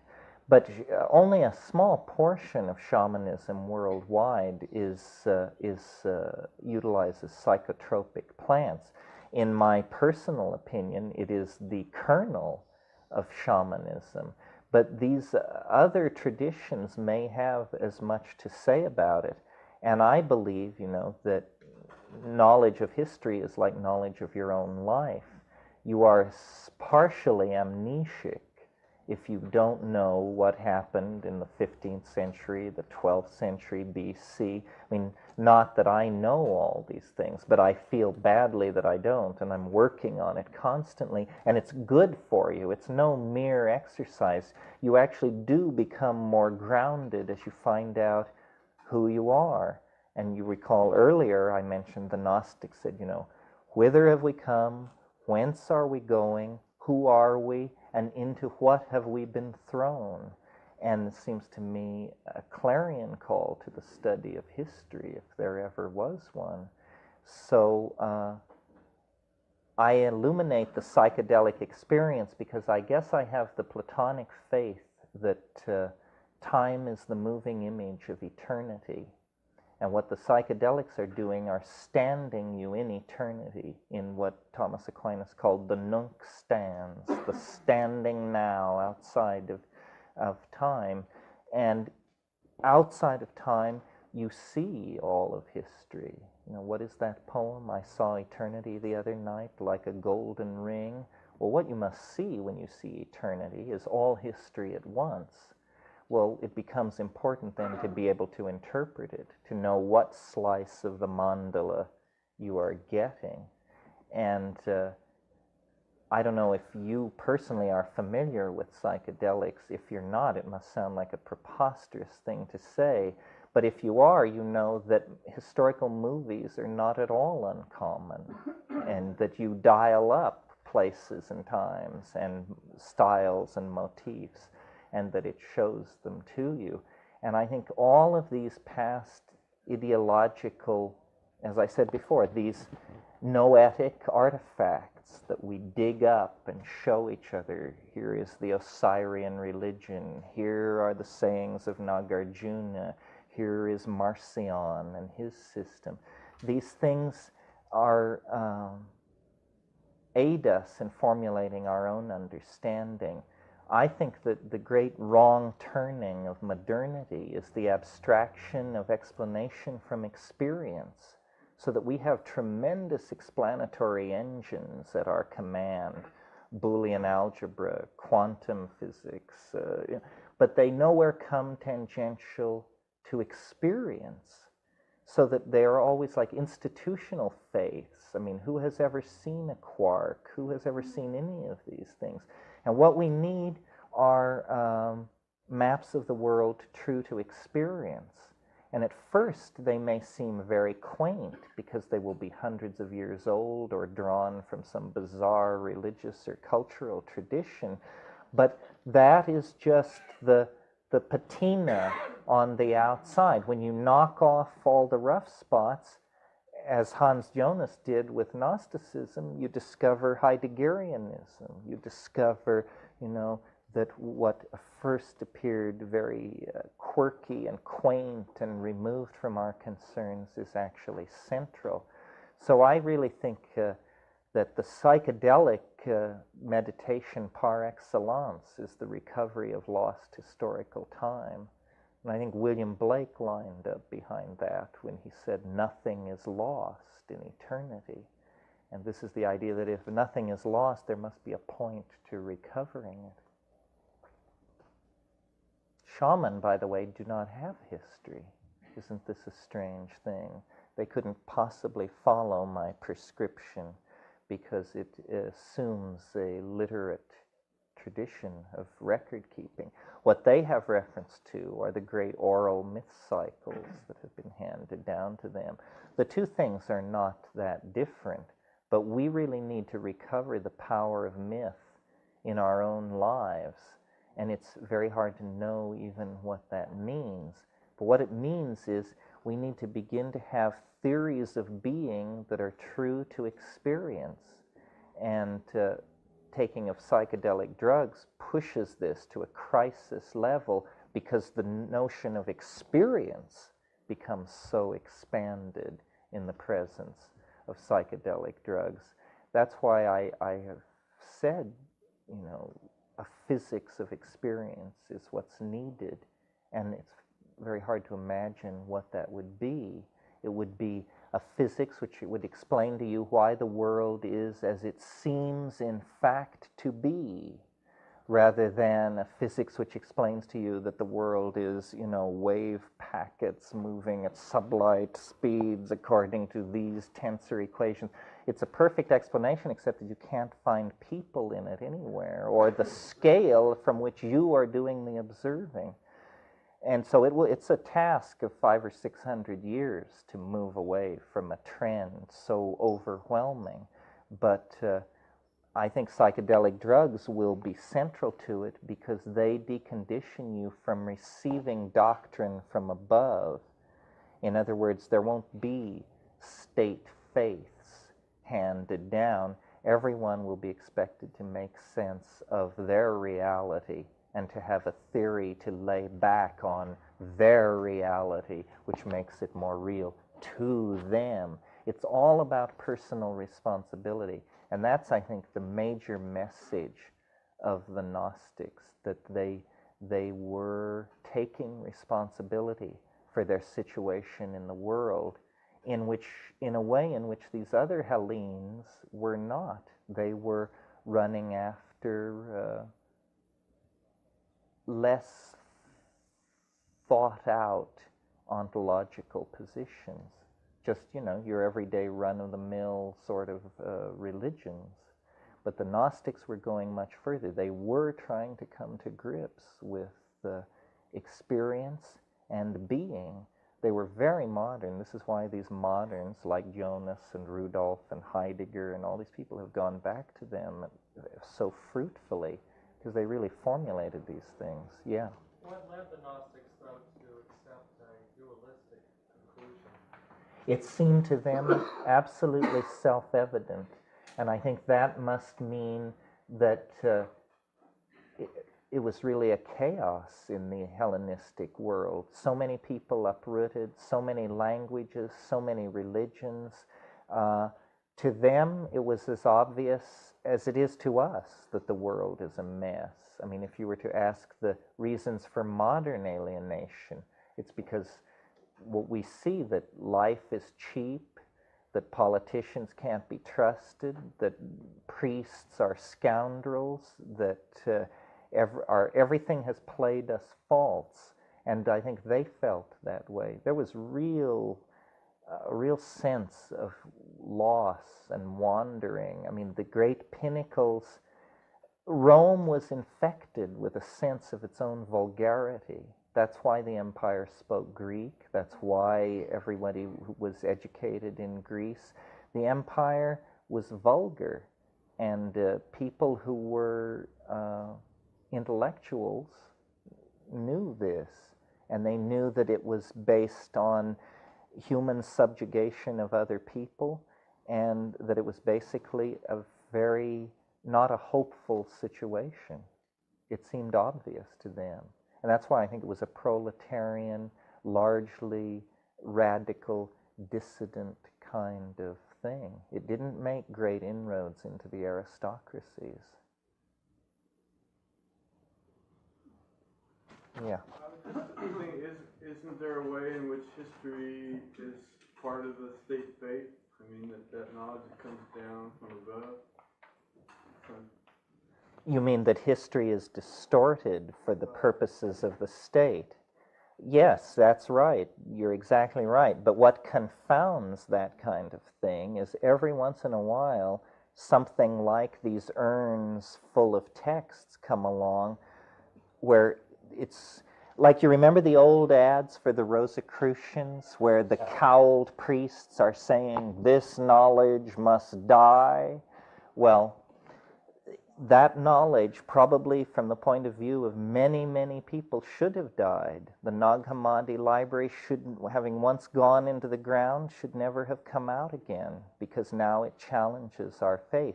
Yes, history is normally part of the state's machinery of repression. It's kind of like a little bit of knowledge is a dangerous thing. That's right. Well, I don't know, many people have said it, perhaps Hitler most recently, that history is the story told by the survivors. But you see, it isn't true in this case, because the survivors were all Christians. They thought they'd handled this matter at Nag Hammadi, but 1922 years later, it returns, and it outlived the survivors. The knowledge could not be destroyed, and now it's being spread throughout the world, and its great enemy, Christianity, is now 2,000 years older, too senile, too uncertain of itself to grab James Robinson and burn him at the stake and come and find all of us and stamp this out. So, yes. Along the same lines, it is possible, and this is the psychedelic view again, to take the same approach to what is given to you as history from the state and reinterpret it. An excellent example of that would be early Minoan Crete. The discovery was made at a time when a certain view of how Mediterranean cultures worked was extant in the archaeological community, and a lot of conclusions were drawn on that basis, that if you go back to the original evidence, which was very good archaeological work, you can come to completely different and radical conclusions, and some people are beginning to do so. I might suggest, by the way, that that was done after reading about the culture of the state religion and getting as many of the artifacts as we could by pictures in full-color pictures, and then using psychedelic drugs over 2 or 3 separate occasions and trying to see what those images meant. And the meaning was a lot different than what the immediate meaning was a lot different than what was written by supposed scholars of the late 19th century and early 20th century tradition. That's right. But it takes a lot of research and work before you're going to utilize the drugs in that fashion. That's right. Well, Gnostic studies are now in their infancy because a great deal of work has to be done to assimilate all of this. This is why, in a sense, the occasion for this lecture was the publication of this book, Gnosis, by Kurt Rudolph, who is one of the foremost scholars of Gnosticism, but the first to integrate the Nag Hammadi material into a book like this. Hans Jonas's book on Gnosticism, which is a wonderful book, is now slightly outdated because at the time he wrote it, these things that from Nag Hammadi were only partially translated and understood. But yes, it's the uses of history are many. Any more questions? One more question?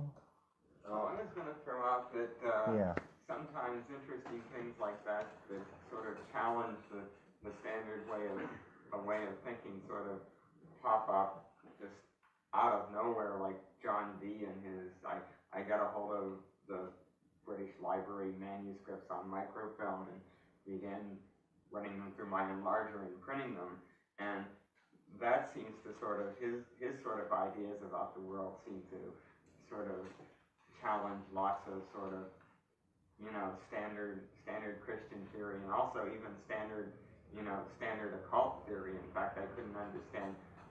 It seemed a really adept thing that the Golden Dawn actually managed to sort of somehow integrate it into their practices, because it seemed in some ways totally different.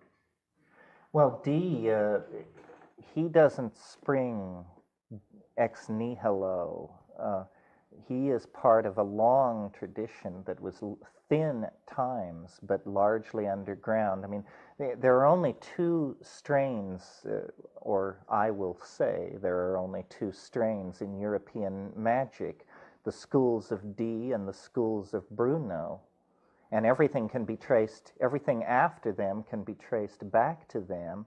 Both Dee and Bruno can be traced back to Henry Cornelius Agrippa, who was the student of Trithemius, Bishop of Sponheim. So we get it at least back that far. But yeah, Dee is an interesting case, and in a certain sense, Gnostic in temperament. I didn't talk tonight at all about the relationship of Gnosticism to what is normally called Hermeticism. Hermeticism is the alchemical tradition. It sort of straddles the middle between Orthodox Christianity and Gnosticism. It had the notion that there might be a redemption of the light from matter through manipulation of matter, and through that laid the grounds for modern chemistry. And the Trismegistic hymns, the writings of the Corpus Hermeticum, offer, I think, a bridge out of the extreme nihilism of Gnosticism, and it's still not Christian by any manner or means. I wanted to mention just one last thing, which is simply a notion or an idea. I mentioned Mandaeanism and its clarity and its psychedelic sensitivity to biology. I think that it reached its clearest expression in a cult about which very little is known, but which I think would be an interesting object for study. It's called the cult of the peacock angel. And the peacock angel is a hypostatization of some sort of this biological they, Hibble Zaiwa, but it sounds like a psychedelic cult. And I don't know if the people are here tonight who are the Soma people who look at Pergamon Harmala, but I would think that based on doctrine, if you were looking for an Iranian cult that had a psychedelic sacrament based on Harmine or Pergamon Harmala, that the cult of the peacock angel would be an excellent one to look at. And it still exists, or perhaps these areas are so screwed up politically now. I mean, it existed in the hills of Lebanon until recently, perhaps. I want to thank you very much for coming out on Holy Saturday night. Perhaps I'll tell you one more story to remind you of the strangeness of the Gospels themselves, which we accept so much, so easily. You know, it's a cliche, of course, that the Gospel of John, the Gospel of John is the most Gnostic text in the New Testament. And in fact, the entire Gnostic faith is basically set out there in principio et verbum et verbo caro factum est. In the beginning was the Word, and the Word was with God, and the Word was God. He was in the beginning with God, and all things were made through him, and without him was made nothing that has been made. And the light shines in the darkness, and the darkness grasped it not. I mean, that is the formulation of the Gnostic cosmology, that the light shone in the darkness, but the darkness grasped it not. And the Latin word is, I think, comprendenat. Anyway, it is the Latin word in which to grasp is also to understand.